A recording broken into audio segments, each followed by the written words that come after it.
계속해서 창세기 3장을 살펴보겠습니다. 지난 본문 마지막 절 6절에 따르면 인간은 결국 선악과를 먹고 말았습니다. 하와는 먹기 전에 마지막으로 눈으로 확인하고자 열매를 보았습니다. 하나님이 보시기에 좋았다는 1장의 표현과 비슷하게 여자의 눈에 열매가 보기에 좋았습니다. 1장에서 하나님에 대해 반복된 표현을 하와가 지금 하고 있는 것입니다. 여기에는 하나님처럼 되고자 하는 욕망이 암시되어 있습니다. 눈으로의 확인을 통해 여자는 확신을 얻고 결국 범죄하고 말았습니다. 7절에 따르면 금지된 것을 먹고 나니 금방 효과가 나타났습니다. 정말로 눈이 밝아졌습니다. 뱀은 선악과를 먹으면 눈이 밝아진다고 했는데 정말 눈이 밝아졌습니다. 과일을 먹은 인간이 눈도 밝아지고 죽지 않았으니 뱀이 거짓말이 아닌 진실을 말한 것처럼 보이고 반면에 하나님은 거짓말하신 것처럼 보입니다. 그러나 눈이 밝아진 결과 인간은 하나님처럼 되지 못했습니다. 왜냐하면 눈이 밝아져서 인간이 보게 된 것은 인간의 참혹함의 상태였기 때문입니다. 하나님을 떠난 인간이 하나님으로부터 공급을 받지 못하는 궁핍의 상태, 그리고 하나님이 주신 명령을 버린 상태가 참혹함이라는 것입니다. 즉시 죽은 것은 아니지만 죽음의 영향 아래 놓여져서 이제는 노화와 질병뿐 아니라 사고와 전쟁 등으로 인간은 결국 죽게 될 것입니다. 즉시는 아니지만 인간이 죽음의 영향 아래 있게 된 것, 즉 죽음의 속박이 된 것입니다.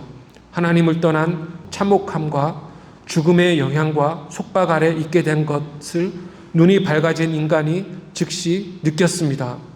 눈이 밝아진 인간은 풍성함이 아닌 궁핍함, 생명이 아닌 죽음을 보게 된 것입니다. 과일을 먹고 선이 아니라 악을 보게 되니 선악을 아는 지식의 나무로 일컬어진 것이 적절하게 보입니다. 먹고 난 직후에는 뱀이 옳았지만 결국에는 뱀의 말이 거짓으로 드러날 것입니다. 원래 악이란 단기적인 선입니다.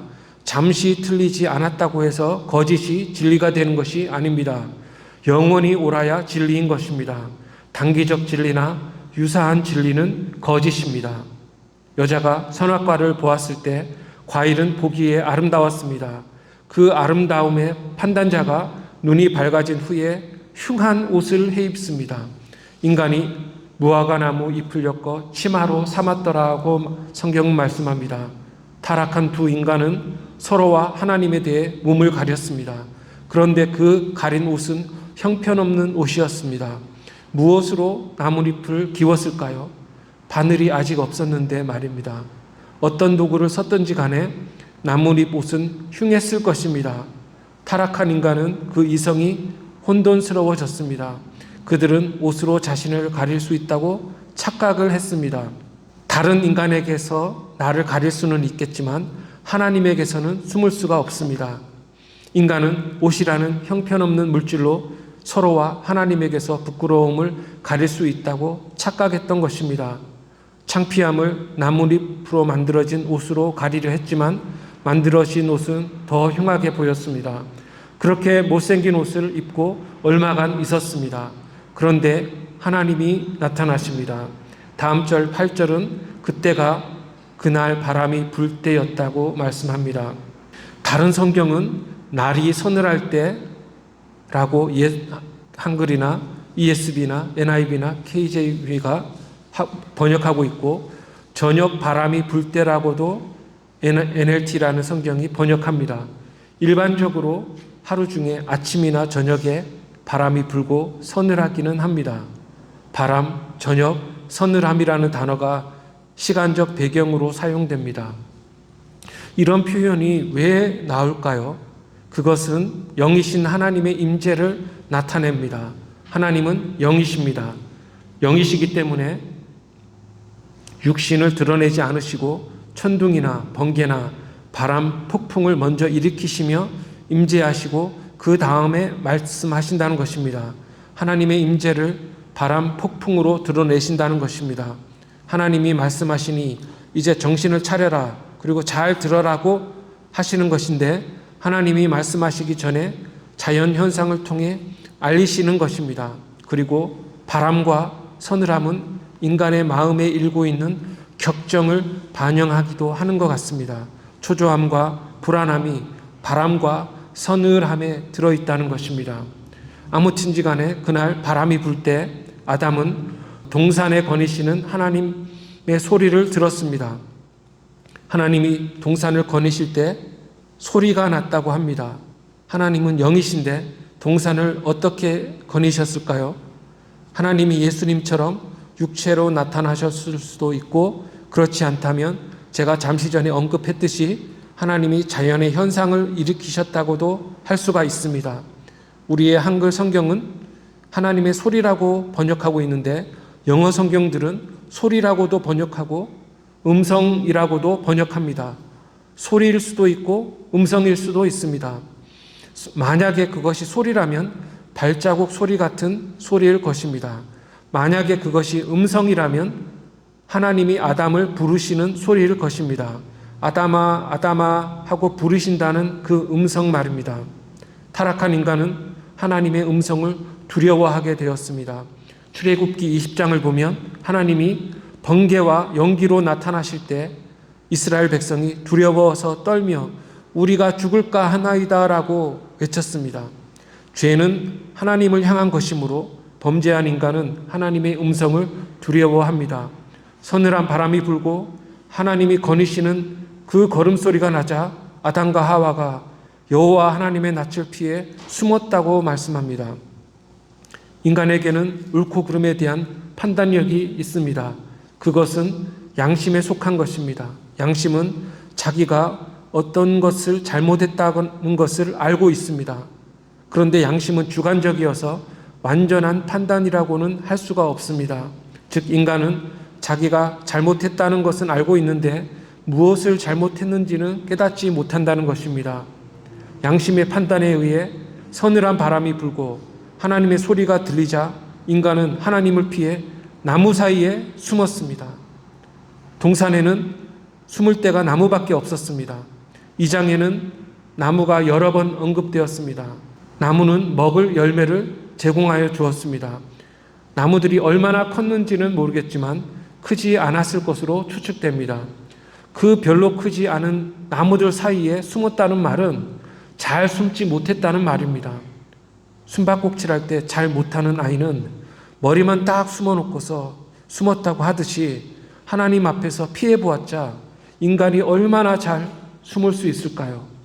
9절에서 나무 사이에 숨어있는 아담을 하나님은 보시고 그의 이름을 부르십니다. 아무 잘못을 안 했다면 아담은 숨지 않았을 것입니다. 평소에는 인간이 하나님과 함께 다닌 것 같은데 지금은 숨어 있습니다. 별로 좋지 않은 장면입니다. 얼마 동안이나 숨어 있었는지는 모르겠지만 하나님이 그를 부르십니다. 인간이 하나님께 나아간 것이 아니라 아담이 숨어 있으니까 하나님의 그를 찾아 아담아 하고 부르시는 것입니다. 아담아 하고 불러 그를 찾고 나서 하나님은 물으십니다. 하나님은 성경에서 인간에게 여러 차례 계속 물으십니다. 9절에서는 내가 어디 있느냐고 물으시고 11절에서는 누가 내게 벗었음을 알렸느냐, 또 내가 선악과를 먹었느냐고 물으시고 13절에서는 왜 그랬느냐고 또 물으십니다. 4장에서도 하나님은 가인에게 내 아우가 어디 있느냐, 또 내가 무엇을 하였느냐 등과 같이 질문을 계속하십니다. 하나님은 다 아시지만 모른 척 하시면서 우리를 변화시키기 위해서 물으시는 것입니다. 하나님이 모르신다고 생각하면 안 됩니다. 하나님은 범죄한 인간이 깨닫고 뉘우치기를 원하시기 때문에 물으시는 것입니다. 질문을 통해서 깨달음의 실마리를 우리가 얻기를 하나님은 원하십니다. 하나님의 질문은 생각과 행위를 깨닫게 하기 위해 주어지는 것입니다. 하와에게가 아니라 아담에게 하나님이 먼저 물으신 이유는 남자가 먼저 창조되었고 또한 그가 혼자 있을 때 선악과 명령을 받았기 때문입니다. 하나님은 판결을 내리기 전까지 질문만 하셨습니다. 하나님은 내가 금지된 과일을 먹었다고 금방 그렇게 판결을 내리지 않으셨습니다. 내가 어디 있느냐 등의 질문을 하실 때 하나님은 아담의 마음에 변화를 원하셨던 것입니다. 즉 하나님은 아담이 어디 있는지 몰라서 묻는 것이 아니라 질문을 통해 아담의 마음의 변화를 유도하시기를 원하셨던 것입니다. 하나님이 만드신 것을 스스로 없애기를 원하지 않으셨을 것입니다. 하나님이 만드신 눈부시게 아름다운 그 만물을 하나님은 즉각적으로 정죄하기를 원하지 않으셨습니다.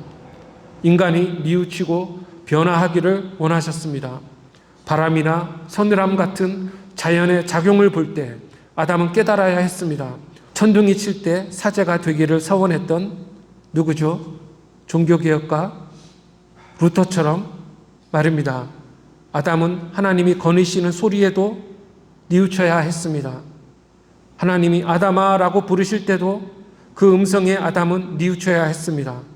눈이 밝아져 잎으로 옷을 해입고 하나님이 두려워진 변화를 느꼈을 때도 아담은 뉘우쳐야 했습니다. 아담이 자기 참혹함을 보고 뉘우치지 않고 서늘함에도 뉘우치지 않고 하나님이 이름 부르실 때도 뉘우치지 않으니까 하나님이 찾아와서 내가 지금 어디 있느냐고 물으시는 것입니다. 하나님의 질문은 왜 거기 숨어 있느냐고 말씀하시는 것입니다. 아담이 잘못하지 않았다면 숨어 있을 이유가 없는 것입니다. 10절에서 아담은 벗었으므로 두려워하여 숨었나이다 라고 답합니다. 아담은 자기가 범죄했다고 고백하지 않고 두려워서 숨었다고만 답합니다. 부끄러움과 하나님의 소리에 대한 두려움 때문에 숨었다는 것입니다. 인간을 만드신 후의 결론이 부끄러울 것이 없었다는 것이 2장의 결론이었는데 타락하고 나니 자기가 이제 부끄러운 것입니다. 타락 전에는 하나님과 동행했지만 이제는 하나님의 발소리가 두려워집니다. 하나님 당신 때문에 내가 지금 두려운 것이라고 말하는 것입니다. 아담은 불순종 때문이 아니라 하나님의 소리와 자신의 벌거벗음 때문에 지금 숨어 있다고 말을 하는 것입니다. 지금 아담이 자기 죄를 모르고 있을까요? 아니면 거짓말을 하고 있을까요? 아니면 잘못을 고백할 용기가 없어서 이렇게 말을 하는 것일까요? 그러나 아담은 자기 죄를 인정하지도 않고 자기 벌거벗음 때문에 하나님의 소리가 두려웠다고 말을 합니다. 이것은 신자가 하는 말이 아닙니다.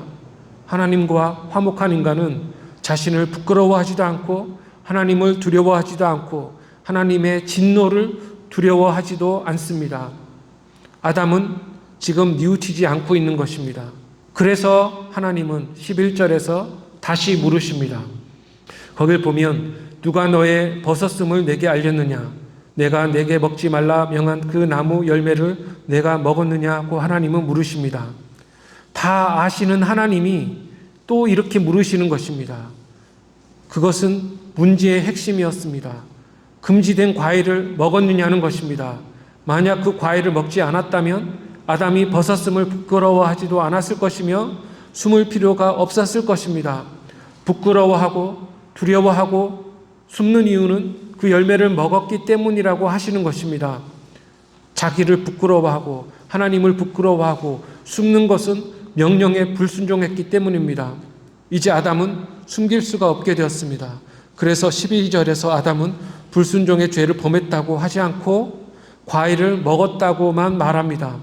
그런데 자기가 먹기는 먹었는데 여자가 줘서 내가 먹었다고 말합니다.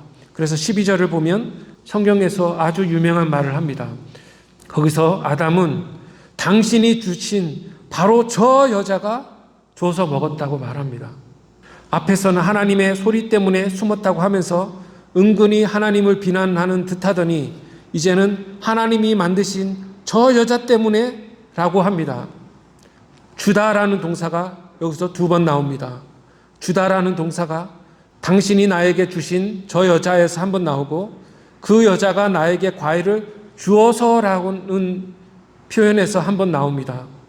이것은 이중의 비난입니다. 여자를 탓하고 여자를 저렇게 나쁘게 만든 하나님을 탓하는 것입니다. 아담은 범죄의 주체는 자기가 아니고 하나님과 여자라고 암시하는 것입니다. 하나님이 원하시는 것은 우리가 잘못한 것을 고백하는 것입니다. 그러면 하나님은 죄를 용서해 주셨을 것입니다. 그러나 아담은 그렇게 하지 못했습니다. 아담의 말은 자신이 먹은 것이 아니라 여자 때문에 먹었다는 것이고, 여자를 하나님이 그렇게 만들었기 때문에 자기가 저 여자 때문에 먹었다는 것입니다. 아담이 여자를 가리키니까 하나님은 여자에게 내가 어찌하여 이렇게 하였느냐고 물으십니다. 그러자 13절에서 여자는 뱀이 나를 꾀므로 먹었다고 대답합니다. 이것도 하나님이 원하신 답이 아닙니다. 내가 지은 죄에 대해 남을 탓할 수 없는 것입니다. 먹은 것은 내가 먹은 것이지 남 때문에 남이 강제로 먹으라고 해서 먹은 것이 아니라는 것입니다. 남자는 하나님과 여자에게, 여자는 뱀에게 지금 잘못을 전가시키고 있습니다. 남자가 여자를 탓할 때 하나님이 만드신 저 여자라고 했는데, 여기서도 여자는 하나님이 만드신 저 뱀이라고 하면서 뱀을 그리고 하나님을 탓하는 것처럼 들립니다. 모든 만물은 하나님이 만드셨기 때문에 모든 남 탓은 궁극적으로는 하나님을 향하게 되어 있습니다. 왜 이렇게 만들어서 우리가 이렇게 되게 하십니까? 라고 말하는 것입니다. 그래서 만물을 하나님이 선하게 창조하셨다는 이 말이 너무너무 중요한 것입니다. 하나님은 오작동하는 세상을 만들지 않으셨습니다. 하나님은 죄의 근원이실 수가 없으십니다. 하나님 때문에 우리가 범죄하는 것이 아닙니다. 죄는 우리가 짓는 것이고 한 인격이 우리 죄의 책임인 것입니다. 하나님은 더 이상 신문을 하지 않으시고 다음 절에서 판결을 내리십니다. 안타깝게도 인간은 하나님 명령에 불순종하였고, 하나님은 그들이 죄를 뉘우치기를 바라셨지만 결국 그들은 뉘우치지 못했습니다. 여기까지가 오늘 본문의 내용입니다. 이것이 오늘 본문의 내용인데, 여기서 우리가 얻을 수 있는 교훈을 제가 두 가지만 말해 보겠습니다. 첫째는 하나님을 원망하지 말아야 한다는 것입니다. 죄는 내가 짓는 것입니다. 내가 아닌 다른 사람이 내 죄를 범할 수 없습니다. 다른 사람의 유혹 때문에 속아서 내가 범죄했다고 말하지 말아야 합니다. 환경 때문에 환경이 나빠서, 환경이 악하다고 범죄했다고 말하지 말아야 합니다. 인간은 자유합니다. 자유는 죄에 대한 책임을 지웁니다. 속아서 범죄해도 내가 범죄한 것입니다. 그래서 뱀같이 지혜로워야 합니다. 환경이나 타인에게 내가 짓는 죄를 탓하지 못하는 것입니다.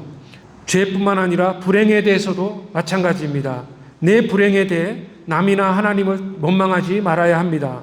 만약 힘든 고난이 있다면 하나님이 우리 유익을 위해 주신 것이라고 여기고 감당해야만 합니다. 하나님은 만물의 근원이 되시지만 원망의 대상이 되어서는 안 됩니다. 만약 우리가 죄나 불행에 대해 환경이나 타인을 탓하면 궁극적으로는 그러한 것들을 허락하신, 그러한 것들을 만드신 하나님을 탓하는 것이 됩니다. 하나님은 선하신 분이시며 죄의 원인이 되실 수 없으십니다. 반대로 우리는 하나님을 원망하는 것이 아니라 항상 하나님께 감사해야 합니다. 하나님이 주신 모든 것을 감사하게 여겨야 합니다. 내게 가족을 주신 것도 감사하고, 직장을 주신 것도 감사하고, 교회를 주신 것, 동료 성도들을 주신 것도 감사해야 합니다. 모든 선한 것을 주심도 감사하고, 반대로 어려운 일을 주신 것도 감사해야 합니다. 하나님이 주신 것은 나를 위한 것이기 때문입니다. 하나님이 안 주셔도 되는데 우리에게 유익하니까 우리에게 주시는 것입니다. 이렇게 아담이 생각하지 못한 것이 교만이었고, 그래서 아담은 교만하여 타락했습니다. 내가 높아져야 하니까 나는 잘못할 수가 없는 것입니다. 그러므로 우리는 성령이 죄를 깨닫게 하실 때 즉시 회개해야 합니다. 우리가 예수님의 십자가 공로를 의지하여 죄를 뉘우치면 하나님은 용서해 주십니다. 둘째로 우리가 얻을 수 있는 교훈은 하나님은 인간과 변론하시는 하나님이시라는 것입니다. 변론이란 우리를 깨닫게 하셔서 올바른 길로 인도하시는 하나님의 방법입니다. 그러므로 변론은 설득과 같습니다. 코에 콧뚜레를 끼고 짐승을 이끌듯이 하나님은 강제로 인간을 이끌지 않으십니다. 하나님은 인격적인 방법을 써서 인도하시는데 그것이 변론 혹은 설득의 방법이라는 것입니다.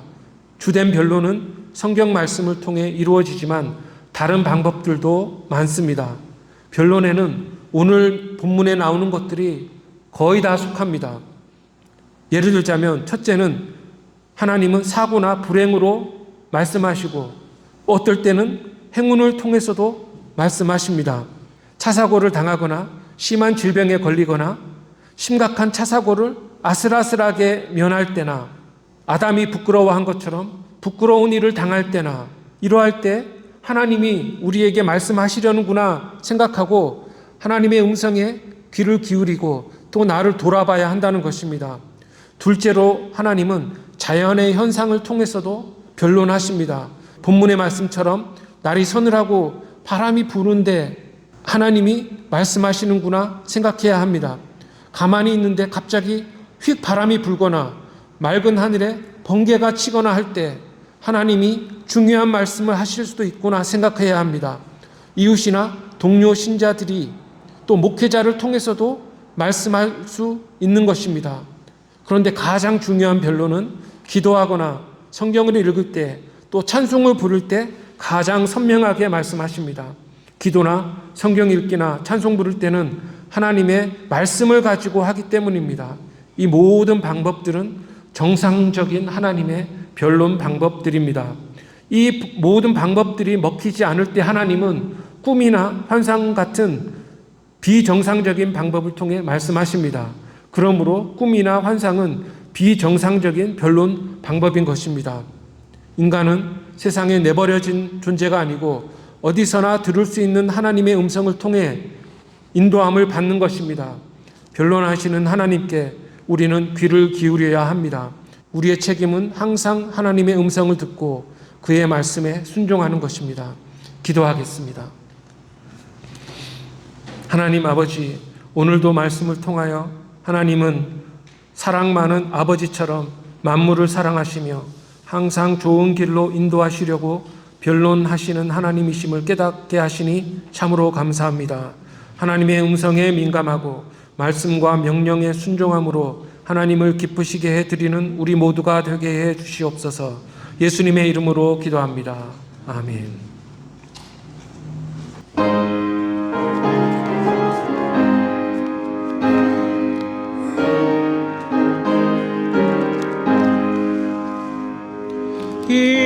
인내하신 구세 주여 내가 비오니